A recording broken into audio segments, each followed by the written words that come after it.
बिस्मिल्लाहिर्रहमानिर्रहीम, अस्सलाम वालेकुम, वेलकम टू माय किचन। उम्मीद है आप लोग सब खैरियत से होंगे। आज मैं आपके साथ अंडे आलू की बहुत अच्छी और मज़ेदार सी रेसिपी शेयर करूंगी जिसे बनाना भी बहुत आसान है। इसके लिए सबसे पहले ये 6 अंडे मैंने लेके, आप अपने हिसाब से जितने आपके घर में फ़र्द हो उसी हिसाब से आप अंडे ले लीजिए और वो उसे उबालें। नमक और सिरका डाल के उबालेंगे तो अंडे के जो छिलके वो आराम से उतर जाएंगे। इसके साथ ही मैंने ये तकरीबन ये चार आलू लिए हैं, तकरीबन ये 1.5 पाव आलू हैं। इसके ये भी आप अपने हिसाब से कम और ज़्यादा कर सकते हैं। और इसके साथ ही ये नमक है, 1 चाय का चम्मच, सुर्ख मिर्च है 1.5 चाय का चम्मच, आधा चम्मच हल्दी है, 2 चाय के चम्मच इसमें ये मैंने धनिया पिसा हुआ लिया है। इसके साथ ही ये गरम मसाला है, आधी से ज़रा ज़्यादा 1 चाय का चम्मच इसमें मैंने ये कौरा हुआ जीरा लिया है। ये मसाले आप अपने हिसाब से कम और ज़्यादा कर सकते हैं। इसके साथ ही ये मैंने मेथी दाना लिया है, ये इसकी बघार में बहुत ही अच्छी खुशबू आती है। ये 1 चाय के चम्मच से ये ज़रा कम है। और सफ़ेद ज़ीरा है, ये भी 1 चाय के चम्मच से ज़रा कम है। और ये 1.5 खाने का चम्मच ये लहसुन अदरक का पेस्ट है। इसके साथ ही ये दही है, ये तकरीबन 6-7 चमचे है। मेरे पास फ्रेश नहीं था तो मैंने ये जमा हुआ यूज़ कर रही हूँ। इसके साथ ही ये टमाटर है एक, जिसे मैंने बारीक पीस लिया है। और ये 1 प्याज है, ये देखिए ये इस साइज़ की ये प्याज मैंने ली है। इसके साथ ही ये मैंने ये भी पीस लिए। और क्योंकि इस सालन में जो है अंडे और आलू के सालन में मसाला खड़ा हुआ आए वो अच्छा नहीं लगता, इसलिए मैंने इसमें ये चीज़ें पीसनी है ताकि इसका बहुत अच्छी सी ग्रेवी इसकी बने और इसे खाने में भी मज़ा आए। इसके साथ ही ये तेल है, जब मैं यूज़ करूँगी तो आपको पता चल जाएगा। तकरीबन ये आधी प्याली तेल है। ये अंडे हैं, अंडों को आप उबाल के ना इसे ज़रा ये देखें, ये कांटे से आप ये कट लगा लें। अगर कांटा नहीं है तो आप छुरी से इसे कट लगा लें ताकि सारा जो मसाला है वो इसके अंदर चला जाए। और ज़रूर आपने इसमें ये कट लगानी है। इसके साथ ही ये इसमें ज़रा सा हरा धनिया है जो मैं बाद में यूज़ करूँगी, क्योंकि सर्दियाँ हैं तो ये हरा धनिया भी थोड़ा मरा हुआ है, लेकिन मैं इसे थोड़ा सा बस ऊपर से डालूंगी। और मैं जैसे जैसे तरकीब बनाती जाऊँगी, ये अपनी रेसिपी आपको दिखाती जाऊँगी। इसे आप ज़रूर अपने घर में एक दफ़ा ट्राई कीजिएगा। आप देखेंगे इतने अच्छे और इतने यमी किस्म के ये अंडे आलू बनेंगे कि आपके घर में सब शौक से खाएंगे इंशाल्लाह ताला। बिस्मिल्लाहिर्रहमानिर्रहीम। अब मैं ये अपनी कुकिंग स्टार्ट करती हूँ। सबसे पहले मैं इसमें तकरीबन थोड़ा सा मैं ये तेल डाल के, और सबसे पहले मैं इसमें अंडे फ्राई करूँगी। मैं ज़रा तेल ज़्यादा गर्म नहीं होगा तो मैं इसलिए भी इसमें ये अंडे डाल दूँ, नहीं तो अगर आप बहुत गर्म तेल में डालेंगे तो ये उछलना शुरू हो जाएंगे। सबसे पहले मैं इसमें ये अंडे जो मैंने उबाले थे इसमें मैं ये डाल दूँ। ये अंडा ये देखिए पानी में खुद ही अजीबोगरीब तरीके से इसका ये निकल गया। इसके साथ ही मैं इसमें थोड़ा सा बिल्कुल 1 चुटकी के बराबर इस पर मैं ये नमक छिड़कूँगी।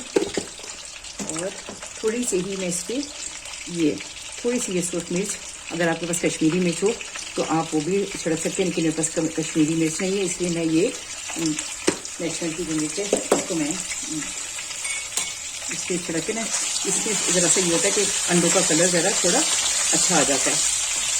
और चाहे तो थोड़ी आप इस पर हल्दी भी छिड़क सकते हैं, लेकिन मैं हल्दी नहीं छिड़कूँगी क्योंकि फिर इससे सारे अंडे जो हैं वो कलर चेंज कर लेंगे, जो बच्चे जो हैं वो पसंद नहीं करते। सबसे पहले मैं ये ज़रा पहले अंडे फ्राई कर लूँ, उसके बाद मैं इसका बहुत अच्छा फ्लेवर आता है। अगर आप चाहें तो कुछ अंडे आप सादी के रख लें और बगैर फ्राई के आप बच्चों को खिला सकते हैं सालन में डाल के, लेकिन मैं ज़रा इसे ये फ्राई करूँगी। ज़रा थोड़ी सी इसके ऊपर एक अच्छी सी लेयर आ जाए, इसे निकाल के फिर जब मैं आलू फ्राई करती हूँ तो मैं आपको दिखाती हूँ। ज़रा ये अंडे मेरे फ्राई हो जाए। ये देखिए ये मैंने गोल्डन फ्राई करके ये एग निकाल लिए हैं अंडे की। आप इससे ज़्यादा बहुत ज़्यादा अगर चाहें तो आप बहुत ज़्यादा फ्राई भी कर सकते हैं, लेकिन मैंने ज़रा थोड़े मीडियम किए हैं कि इस पर बहुत ज़्यादा मोटी लेयर भी अगर वो आ जाए ना तो फ्राई की भी तो वो अच्छी नहीं लगती।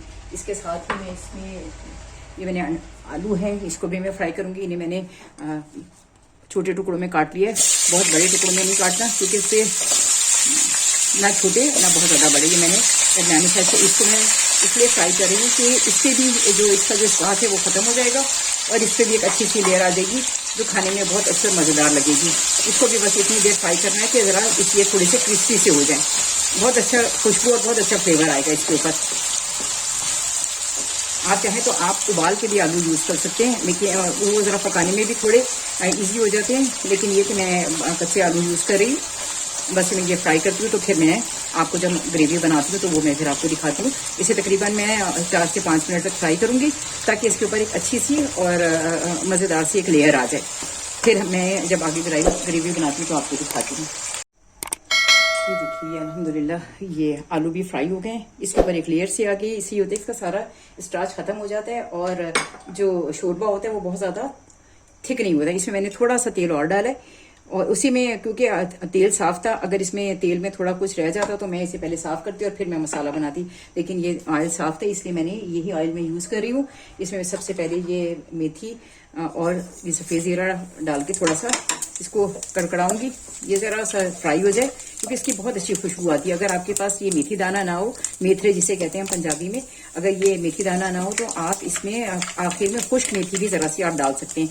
बस ये इतना हो जाए कि ये थोड़ा सा ज़ीरा फ्राई हो जाए कि तेल क्योंकि ऑलरेडी इतना गर्म है तो मुझे ज़्यादा इंतज़ार नहीं करना पड़ेगा। इसके साथ ही मैं सबसे पहले, क्योंकि अगर ज़ीरा जल गया तो वो मेथी दाना तो नहीं जलेगा लेकिन ज़ीरा जल जाएगा क्योंकि ये बहुत हल्का होता है। इसके साथ ही ये एक प्याज थी जो मैंने पीस के रख ली थी,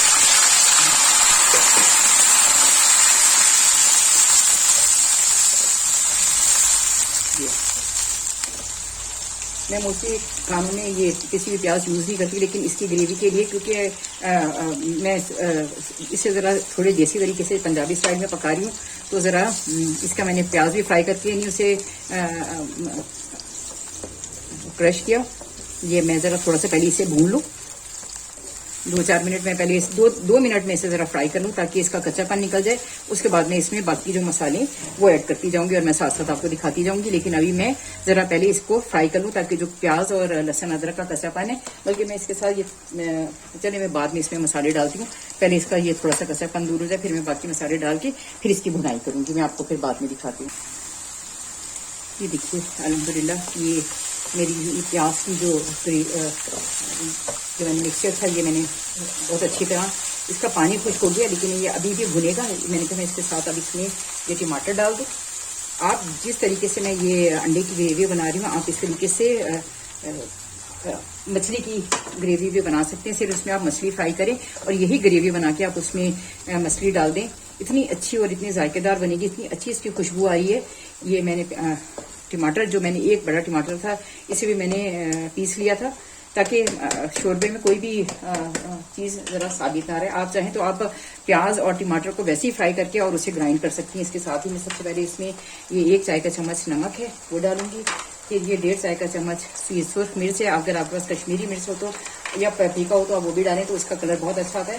मेरे पास दोनों ही चीज़ें नहीं हैं। इसके साथ ही ये आधा चम्मच हल्दी है और ये 1.5 चाय का चम्मच ये धनिया है और इसके साथ ही ये कोरावा ज़ीरा है। गरम मसाला में ज़रा जब मैं इसे भूनूंगी और दही जब ये भुन जाएगा तो फिर मैं इसके बाद इसमें दही डालूंगी और फिर उसे भूनूंगी, क्योंकि अगर मैं दही साथ शामिल कर दूंगी तो ये जो टमाटर और ये है ना ये अच्छी तरह भुनेंगे नहीं। मैं ज़रा पहले इन्हें अच्छी तरह भून लूँ, उसके बाद जब फिर मैं आपको दिखाती हूँ। ये भी ज़रा इसकी इतनी अच्छी खुशबू आना शुरू हो गई अल्हम्दुलिल्लाह। ये भूनता है तो फिर मैं आपको दिखाती हूँ। ये अल्हम्दुलिल्लाह ये टमाटर और ये भी भूनते हुए भी इसे थोड़ी देर हो गई तो मैं इसके साथ ही इसमें ये दही भी डाल रही हूँ ताकि ये भी इसके साथ ही भुन जाए। इसको मैं और साथ में ये आलू भी डालूंगी ताकि ये मसाले के साथ ये भून भी जाएंगे और गल भी जाएंगे। जितनी देर में मसाला और भुनेगा ये टमाटर और ये टमाटर अभी मैं ये ढक्कन बंद करूँगी तो ये सारा जो दही का ये भी इसमें घुल जाएगा। ये मैं इसे थोड़ी देर के लिए इसे छुपा के फिर मैं इसे बस इसे मैं तकरीबन आंच इसकी स्लो करके इसे उस वक्त तक ज़रा पकाऊंगी जब तक ये आलू गल नहीं जाते और मसाला भी अच्छी तरह भुन नहीं जाता। जब ये भुनते हैं उसके बाद फिर मैं आपको दिखाती हूँ और लास्ट में इसमें अंडे पड़ेंगे, क्योंकि अंडे तो वैसे ही उबले हुए इसलिए पहले के लिए कि आलू में अगर उबाल लेती तो मुझे गलाने ना पड़ती, लेकिन अब मुझे ये है कि मैं इसमें डाल के और ये थोड़ी देर पकता है फिर मैं आपको दिखाती हूँ। ये देखिए ये मेरे आलूओं के साथ भी थोड़ा मसाला भून गया। मैंने इसमें पानी नहीं डाला था, सिर्फ ये दही के पानी में ये थोड़ा सा इसको पकाया है मैंने। अब मैं इसमें थोड़ा पानी डालूंगी ताकि ये आलू भी जो है वो गल जाए। ये देखिए मुझे ये पेपरिका पाउडर भी मिल गया था, मैंने फिर अभी सोचा वो भी मैं इसमें डाल देती हूँ। ये पेपरिका पाउडर ये भी मुझे मिल गया था तो मैंने कहा मैं ये भी तकरीबन आधा चमचा इसमें डाल देती हूँ। ये सिर्फ इसमें कलर होता है और इस कलर ज़्यादा होता है और इसमें तेज़ी नहीं होती, इसलिए मैंने ये ज़रा 1 चम्मच चाय के चम्मच से ज़रा सा कम मैंने इसमें डाला है। इससे ज़रा इसका कलर बहुत अच्छा आ जाएगा पेपरिका से ना। अब मैं इसको थोड़ा सा पानी डालूंगी ताकि जो आलू हैं वो इसमें अच्छे तरीके से गल जाएं, क्योंकि मैंने पहले आलू नहीं डाले थे। सिर्फ मैंने पानी नहीं डाला था कि ये दही का पानी जो है पहले खुश्क हो जाए, क्योंकि अगर दही का पानी दही ज़्यादा देर पकता रहे तो वो बहुत ज़्यादा खटास पैदा कर देता है। मैं कहा पहले उसका पानी खुश्क हो जाए। तो वैसे ये आलू थोड़े गली गए हैं, लेकिन ये कि मैं थोड़ा इसमें पहले पानी डाल के इससे ज़रा मसाला भी और भुन जाएगा तकरीबन। कि बस ये आधा कप मैं इसमें ये पानी डालूंगी ताकि ये आलू इसमें गल जाएंगे और मसाला भी और थोड़ा सा पक जाएगा, ताकि जो उसके अंदर भी ज़रा वो कच्चापन होगा मसाले का वो भी इसमें बन जाएगा, भुन जाएगा वो इसके अंदर ना। बस ये ज़रा मैं इसे छुपा के तकरीबन 15 मिनट के लिए इसे मीडियम आंच पे रख दूंगी, ताकि ये आलू इसमें जो इसमें कसर रहेगी वो भी गल जाए और मसाला भी अच्छी तरह भुन जाए। उसके बाद ये देखिए ये पेपरिका पाउडर है, ये इसका कलर तेज़ होता है लेकिन इसमें तेज़ी नहीं होती। और आप चाहें तो आप इसमें 2-3 हरी मिर्चें भी डाल सकते हैं, इससे भी बहुत अच्छा जायका और खुशबू आ जाती है। लेकिन मैं इसलिए नहीं डालूंगी कि वो मेरे बच्चों को ज़्यादा मिर्चें पसंद नहीं है और आज मैं अपने बच्चों के लिए सालन बना रही हूँ। तो आप चाहें तो आप इसमें हरी मिर्चें भी शामिल कर सकते हैं। अब मैं आपको थोड़ी देर बाद दिखाती हूँ जब ये आलू गल जाते हैं। देखिए अल्हम्दुलिल्लाह ये मेरा ग्रेवी बिल्कुल रेडी हो गई। ये भी इसमें बिल्कुल भी किसी किस्म की कोई कचाई नहीं आ रही है, इतनी अच्छी खुशबू आ रही है अल्हम्दुलिल्लाह रब्बिल आलमीन। और मैं इसे मैंने काफ़ी देर पका लिया, पानी डाल के पकाया ताकि इसके मसाले में किसी किस्म की कोई कचाई ना रहे। अब मैं इसमें आलू डाल के उसको थोड़ी देर बस ज़रा सा हल्का सा फ्राई करूँगी, ताकि ये मसाले में ये देखिए मिर्चें और उसकी वजह से इसका अंडों का कलर चेंज हो गया। अगर आप चाहें तो आप मिर्चें स्किप कर सकते हैं। अगर आपके पास टमाटर नहीं है तो आप सिर्फ दही भी में भी पका सकते हैं। और अगर दही नहीं है तो आप सिर्फ टमाटर भी यूज़ कर सकते हैं। बस इसे मैं बहुत हल्के हल्के हाथों से थोड़ी देर बस इसके साथ अंडों के साथ इसे भूनूंगी, ताकि इसमें मसाले की खुशबू इसमें आ जाए। इसको भी थोड़ी देर मैं छुपा देती हूँ बस। ये तो फिर आप अपने हिसाब से जितनी आपने ग्रेवी रखनी हो आप ग्रेवी रख लें। ये मैं ज़रा थोड़ा सा इसके साथ हल्की आंच करके ज़रा इसमें पकाऊंगी, ताकि अंडों में ये ज़रा मसाले की खुशबू आ जाए और थोड़े से अंडे भुन भी जाएं। फिर मैं आपको दिखाती हूँ।